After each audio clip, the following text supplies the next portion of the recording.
আসসালামু আলাইকুম। যারা আমাদের ইন্ডিকেটরটা ব্যবহার করেন। আজকের ভিডিওটা স্পেসিফিক্যালি তাদেরকে কেন্দ্র করে মূলত করা। আ একটি ইউজার আ গাইড বা ইউজার ম্যানুয়াল যেটাই বলেন না কেন। সো আপনারা যারা ইন্ডিকেটরটি ব্যবহার করেন, আমি একটু বেসিক কিছু ব্যাপার-স্যাপার নিয়ে একটু আলোচনা করব যাতে আপনারা আমাদের ইন্ডিকেটরটা ব্যবহার করতে বেশ সুবিধা মনে হয়।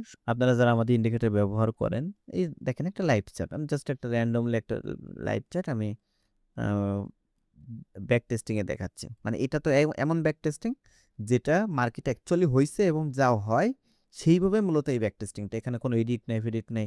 মানে যারা পরিচিত তাদের জন্য বলতেছি। আর যারা আমাদের অলরেডি ইন্ডিকেটর পারচেজ করছেন তাদের তো ব্যাপার না। তারা তো জানেন যে আমাদের ইন্ডিকেটরের কি পরিমাণ কার্যকারিতা এবং কিভাবে এটা কাজ করে।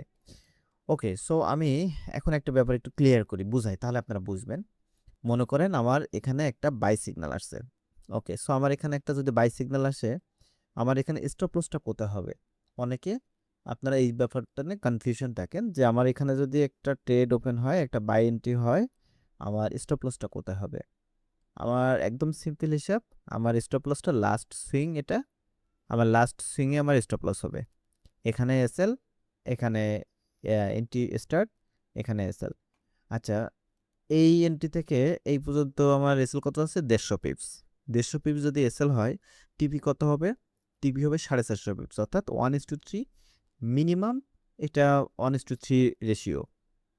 ওকে, সো 150 পিপস যদি এসএল হয়, টিপি হবে 450 পিপস। আমরা কই গেছে দেখি 450 পিপস। এই যে 400, আ এই যে 450 পিপস এখানে আসে। সো 450 পিপস আমার টিপি হিট করছে। এখন আমার করণীয় কি? আপনি যদি ডাবল এন্ট্রি ওপেন করেন, অন অন সেন্ডের ২ টা এন্ট্রি এক্সাম্পল, আপনি অন সেন্ডের ২ টা এন্ট্রি ওপেন করছেন, সেক্ষেত্রে আপনি এই 450 পিপস একটু মার্কিং করি তাহলে বুঝতে সুবিধা হবে। এই জায়গায় সাপোজ এটা হলো আমার 450 পিপস। তো এখানে আমি একটা এন্ট্রি ক্লোজ করব।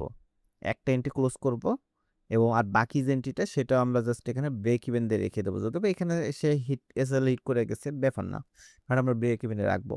কখনো, কখনো এটা কি পরিমাণ পারফরম্যান্স দেয় আমি আপনাদেরকে একটু বুঝাই। দেখেন, এটা হলো একটা এন্ট্রি এখান থেকে স্টার্ট, যেটা এসএল এখানে 120 পিপস এসএল স্টপ লস। আমি এখানেও মার্কিং করে দেখাই। এটা হলো আমার এসএল পয়েন্ট, অর্থাৎ লাস্ট সুইং যেটা, লাস্ট সুইং। আর এটা হলো আমার এন্ট্রি পয়েন্ট। তাহলে আমার টিপি কত হবে? 120 হলে আমার হবে 300, মানে 120 বা 100 পিপস ধরি বোঝার সুবিধার্থে। 300 পিপস আমার টিপি। এটা হলো 300 পিপস। 300 পিপস টিপিতে আমার 1 সেন্ট ক্লোজ হবে এবং তারপরে মার্কেট এখানে আরও গেছে। 400 পিপস এর মতো এটা হইছে। ওকে, আমি এখানেও মানলাম যে পরবর্তীতে এখানে যে আমার ব্রেক ইভেন হিট করে গেছে। যাকগা, কোনো ব্যাপার নাই। এই জায়গাটা আমরা একটু হিসাব করি। আমার এখানে এখান থেকে এন্ট্রি স্টার্ট, যেটা আমার এসএল পয়েন্ট 300 পিপস। আমার এসএল পয়েন্ট 300 পিপস, আমার এন্ট্রি এখান থেকে। বাই দ্য ওয়ে, এটা হলো 5 মিনিট টাইম ফ্রেম। তার জন্য এসএলটা একটু বড় হইতে পারে, বাট 1 মিনিটের টাইম ফ্রেম আমাদের সবসময় 100 পিপসের নিচে থাকে। তো এখানে মনে করেন এটা কত? 300 পিপস। SL 300 pips. তাহলে আমার টিপি কত হবে? Minimum 900 pips. দেখি 900 পিপস হয়ে গেছে। এখানে আমার 900 পিপস। 900 পিপসে একটা এন্ট্রি ক্লোজ এবং বাকি একটা এন্ট্রি হোল্ড করব। তো বাকি একটা এন্ট্রি হোল্ড করে সেটা কতদূর প্রফিট হয়? এখান থেকে উম এই যে এখানে 1700 পিপস, মানে এটা কত? এখানে আমার প্রায় 1700-1800 পিপসের মতো, মানে আমার প্রায় ডাবল। মানে আপনি যদি 1700 পিপস প্রফিট কালেক্ট করতে পারেন, 1 সেন্টে একটা এন্ট্রি ওপেন করলে $170 প্রফিট। এটা জাস্ট কল্পনা করেন। আপনি $100 একটা ব্যালেন্স নিয়ে আমাদের ট্রেড করলেন, যেখানে 1 সেন্টে আপনি 900 পিপস, মানে আপনি কত, 90 $90 প্রফিট কালেক্ট করলেন, বাকিটা হোল্ড করলেন। এই যে 900 পিপস একটা ক্লোজ করলেন, বাকিটা হোল্ড করবেন। বাকিটা হোল্ড করে আপনি 170, মানে 170 আর আগে 90, মানে $160 প্রফিট। $100 একটা ব্যালেন্স নেই, একটা সিগনালে আপনি $160 প্রফিট নিয়ে বেরোয় দিলেন। আমি আরো আপনাকে এক্সাম্পল দেখাই, তাহলে আপনারা আরো ক্লিয়ার হবেন। ওকে, সো এখানে আমার একটা এন্ট্রি, এখানে এন্ট্রি, লাস্ট সুইং এখানে 170 পিপসের মধ্যে আছেন। আমার এখানে টিপি হওয়ার কথা 170, বা আমার মিনিমাম আচ্ছা, এখানে মনে করেন যে আমার কাঙ্ক্ষিত প্রফিট আমরা পাই নাই, যেটা আমাদের মিনিমাম 500 পিপস প্লাস হওয়ার কথা ছিল। তো আমরা পাই নাই এনি হাউ। ট্রেডিং করতেছি মানে যে সব ইন্ডিকেটর সেল করছি মানে যে এমন না যে সবগুলো প্রফিট হবে, এমন ব্যাপার না একদমই। ওকে, এখান থেকে আবার আমরা একটু দেখি। মনে করেন এটা হলো আমার এন্ট্রি পয়েন্ট, আমার লাস্ট সুইং এখানে সেল পয়েন্ট, এন্ট্রি পয়েন্ট কি হলো। ওকে, তো এখান থেকে এটা কত, 400 পিপস, 400 450 মতো, আমরা একটা 400 ধরলাম, মানে জাস্ট কাউন্টিং এর সুবিধার জন্য।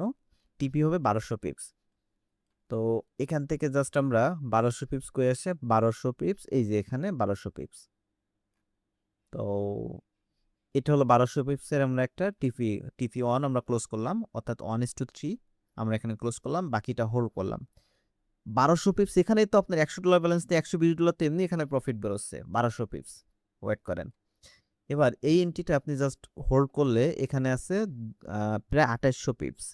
2800 পিপস কল্পনা করেন, $280 একটা এন্ট্রিতে প্রফিট হবে রানিং এটা।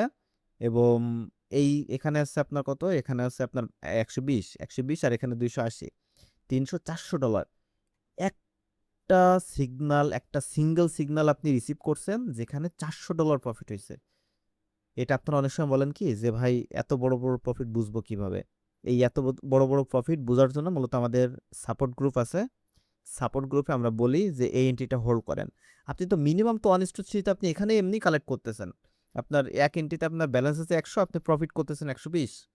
এখানে তো আপনার এমনি ব্যালেন্স ডাবল। এরপরে এখানে 4 ডবল হয়ে যাচ্ছে একটা সিঙ্গেল এন্ট্রিতে। কল্পনা করেন এখানে একটা বাই সিগন্যাল, এখানে একটা বাই সিগন্যাল, এন্ট্রি এখান থেকে, সেল পয়েন্ট হচ্ছে এখানে। তো দেখেন এটা কত পিপস কভার, এই যে এখানে 2200 পিপস কভার করছে। তো এখানে এসএল যদি 600 হয়, 318 পিপস আপনি এখানে টিভি নেবেন। এই যে এখানে আপনি টিভি অন নেবেন, বাকিটা হোল্ড করলেন, এখানে আপনি ক্লোজ করলেন, বা আপনি জানলেন না যে এখানে আপনার প্রফিট হবে। আপনি 1200 পিপস 1800 পিপস নিয়েই আপনি বের হন না, সমস্যা কোথায়? এখানে একটা সেল, এসএল খাইছে কত, 125 পিপস, অসুবিধা কোথায়? এখানে একটা বাই, এসএল খাইছে আপনি মনে করেন 100-150 পিপস, অসুবিধা কোথায়? আপনি তো ওদিকে 2000 পিপস 3000 পিপস কামাচ্ছেন। আপনি কামানোর সময় তো অনেক কামাবেন, তাহলে 100-150 পিপস এসএল গুলো আপনার অসুবিধা কোথায়? যেটা ধরবে পুরা ট্রেন কভার করবে, অসুবিধা কোথায়? এখানে একটা এসএল খাইলো মানলাম, এখানে একটা এসএল খাইলো মানলাম, একটা দুইটা তিনটা চারটা এন্ট্রিতে মনে করেন আমি মানলাম 600 পিপস আপনার এসএল খাইছে, বা 700 পিপস বা 1000 পিপস হোক, সমস্যা কোথায়? আপনি তো এর পিছেই তো আপনি প্রায় 3000-4000 পিপস আপনি কালেক্ট করছেন, অসুবিধা কোথায়? রানিং সেল সিগন্যাল, এখানে আপনি 200 পিপস এসএল, টিপি আছে অলরেডি এটা 1800 পিপস। আপনি কোথায় যাবেন? আপনি ইন্ডিকেটর নিছেন, মানে যারা ইন্ডিকেটর নিছেন, আমি তো ভিডিওটা তাদের জন্য করতেছি। আপনি ইন্ডিকেটর নিছেন, কিন্তু আমাদের ইন্ডিকেটরের উপর আপনার কনফিডেন্স না থাকার কারণে আপনি বড় প্রফিটগুলো ধরতে পারেন না। আমি আপনাকে অনেস্টলি বলতেছি, ফুল কনফিডেন্সের সাথে আপনি হোল্ড করবেন এন্ট্রি। এসএল পয়েন্ট যেখানে লাস্ট সুইংয়ে আপনি এসএল দিবেন, দিয়ে আপনি হোল্ড করবেন। চোখ বন্ধ করে বসে থাকবেন ভাই, চোখ বন্ধ করে। যদি বড় প্রফিট নিতে চান, নিজের নফসকে কন্ট্রোল করতে চান, হোল্ড করবেন।